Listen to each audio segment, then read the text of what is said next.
ننھا الو اور بھولا ہوا باغ۔ ایک زمانے کی بات ہے، ایک ننھا سا الو تھا جس کا نام پپ تھا۔ پپ دنیا کے سب سے بڑے اور شور مچاتے پارک میں رہتا تھا۔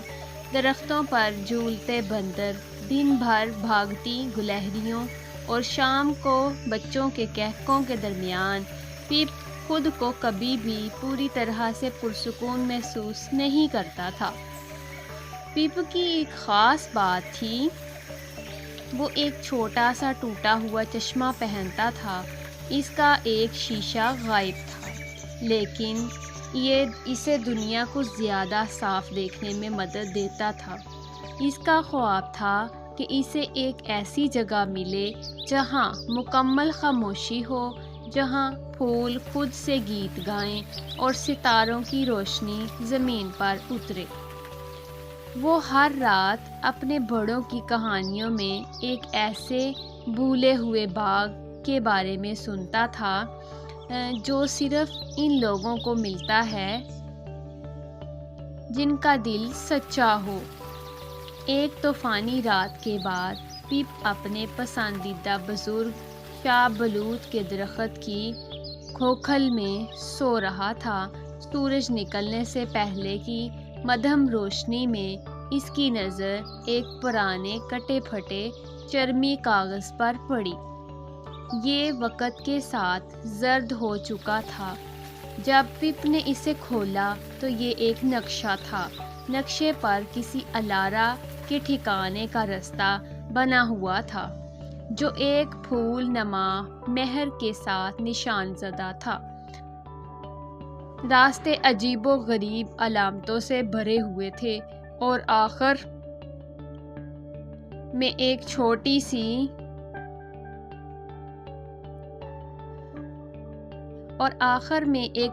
سی کنڈی کی تصویر بنی ہوئی تھی جس کے نیچے لکھا تھا، وہ جو دنیا کی سب سے مدھم روشنی کو پہچانے اسے رستہ ملے گا۔ پپ کا دل تیزی سے دھڑکنے لگا۔ اس کا سچا دل والا خواب حقیقت کا روپ لے رہا تھا۔ اس نے احتیاط سے نقشہ اپنے پروں کے نیچے رکھا اور سورج کی پہلی کرن کے ساتھ ہی اپنا سفر شروع کیا۔ سفر آسان نہیں تھا۔ نقشے کے نشانات اسے پارک کے ایک گہرے تاریک حصے میں لے گئے جہاں گھنی جھاڑیاں تھیں اور پرانے الجھے ہوئے درختوں کی جڑیں زمین پر پھیلی ہوئی تھیں۔ پپ کو نقشے پر ایک ایسی علامت ملی جسے وہ سمجھ نہیں پایا، ایک چھوٹا چمکتا ہوا دائرہ۔ اچانک اس نے ایک بہت ہی شرمیلے جگنو کو دیکھا جو جھاڑیوں کے پیچھے ہلکی سی روشنی دے رہا تھا۔ یہ بہت ہی مدھم روشنی تھی جو دوسرے جگنوں کی طرح چمکدار نہیں تھی۔ اس کا نام لومی تھا۔ جگنو کا نام لومی تھا۔ پپ نے یعنی الو نے لومی یعنی جگنو کو نقشہ دکھایا اور کہا، کیا تم دنیا کی سب سے مدھم روشنی دیتے ہو؟ مجھے اس جگہ تک پہنچنے کے لیے تمہاری ضرورت ہے۔ لومی پہلے تو گھبرایا، لیکن پپ کی آنکھوں میں سچائی اور عزم دیکھ کر وہ راضی ہو گیا۔ لومی نے پپ کی چونچ کو چھوا اور وہ دونوں سفر پر روانہ ہو گئے۔ لومی اڑتا ہوا پپ کے ٹوٹے ہوئے چشمے کے شیشے پر ہلکی سی روشنی ڈال کر رستہ دکھا رہا تھا۔ نقشہ انہیں پارک کی ایک پرانی پتھر کی دیوار تک لے گیا جو پوری طرح سے بیلوں اور کائی سے ڈھکی ہوئی تھی۔ وہاں کوئی دروازہ نظر نہیں آ رہا تھا۔ پپ مایوس ہو کر بیٹھ گیا، لیکن لومی نے اسے تسلی دی۔ لومی نے پتھر کی دیوار کے ایک حصے پر ہلکی سی روشنی ڈالی۔ وہاں ایک پتھر پر ایک نقاشی بنی ہوئی تھی، ایک الو اور ایک جگنو کی تصویر۔ پپ نے اس نقاشی کو آہستہ سے چھوا۔ بیلیں اور کائی خود بخود ہٹ گئیں اور ایک چھوٹا لوہے کا دروازہ ظاہر ہوا جو پیچیدہ نمونوں سے سجا تھا۔ اس میں ایک چھوٹی سی چمکتی ہوئی کنڈی لگی تھی۔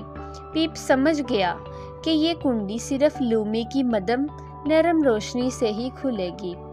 لومی نے اپنی پوری طاقت سے اس پر روشنی ڈالی اور روشنی سیدھی کنڈی کے سوراخ میں گئی۔ ایک ہلکی سی جادوئی آواز آئی اور زنگ آلود کنڈی چمک اٹھی اور کھل گئی۔ دروازہ اندر کی طرف کھلا اور پیپ اور لومی نے سانس روک کر اندر جھانکا۔ وہ جگہ کسی پریوں کی کہانی سے کم نہیں تھی۔ یہ وہی بولا ہوا باغ تھا، الارا کا ٹھکانہ۔ یہ ایک ایسا باغ تھا جہاں پھولوں کے رنگ عام نہیں تھے، وہ ہلکی روشنی میں جلملا رہے تھے۔ درختوں کے پتے چاندنی سے بنے ہوئے معلوم ہوتے تھے اور ہوا میں ایک میٹھی سی سکون بخش خوشبو تھی۔ باغ کے بیچ میں ایک چھوٹا سا آبشار تھا جس کا پانی بہنے کی بجائے ہیرے کے چھوٹے چھوٹے ذرات کی طرح فضا میں ٹھہر جاتا تھا اور پھر آہستہ سے نیچے گرتا تھا۔ سب سے زیادہ حیرت انگیز چیز تتلیوں کا ایک خاندان تھا جو اپنے پروں پر چھوٹے چھوٹے ستارے لیے ہوئے تھے اور ایک بڑے سے مرمر کے بینچ پر سکون سے سو رہے تھے۔ یہ جگہ خاموشی اور امن کا خزانہ تھی۔ پپ نے محسوس کیا کہ اس کے دل کا سارا شور، سارا اضطراب یہاں آ کر غائب ہو گیا ہے۔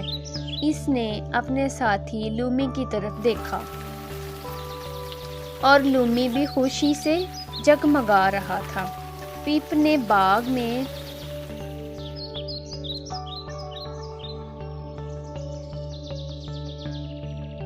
باغ میں مزید تلاش کی لیکن وہاں کوئی سونا، کوئی جواہر یا دنیاوی خزانہ نہیں تھا۔ اسے جلد ہی احساس ہوا کہ نقشے کا مطلب کیا تھا۔ حقیقی خزانہ تو یہ جگہ تھی، یہ وہ سکون تھا جو شور میں رہنے والے ایک چھوٹے الو کے دل کو چاہیے تھا۔ یہ وہ دوستی تھی جو اسے لومی میں ملی، الو کو جگنو میں ملی، جس نے اس کی مدد کی۔ پپ نے فیصلہ کیا کہ وہ اس باغ کا راز کسی کو نہیں بتائے گا۔